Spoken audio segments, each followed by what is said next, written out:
आंध्र प्रदेशच्या पूर्व गोदावरी जिल्ह्यातलं हे अगदी पौराणिक काळापासून प्रसिद्ध असलेलं गाव पिठापुरम.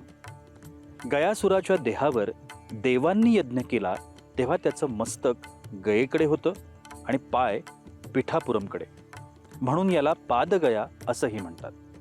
श्रीपाद श्रीवल्लभ यांचं हे जन्मस्थळ. आपळ राजा आणि सुमती या ब्राह्मण दाम्पत्याच्या घरी एकदा श्री दत्तगुरू भिक्षा मागण्यासाठी आले.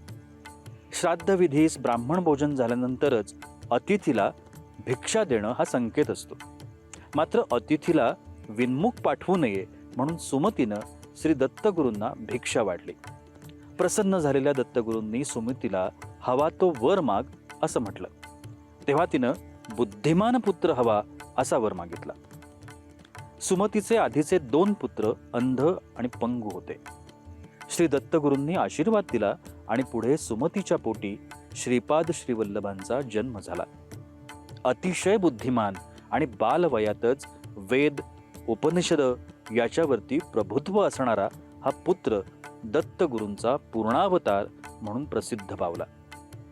आज पिठापुरम या ठिकाणी श्रीपाद श्रीवल्लभांचं सुबक मंदिर आहे. श्रीपाद श्रीवल्लभ, श्री दत्तगुरू आणि श्री नरसिंह सरस्वती अशा सुंदर मूर्ती या ठिकाणी गाभाऱ्यात आहेत. अभिषेक पूजा विधी आणि महाप्रसादाची इथे उत्तम व्यवस्था असते.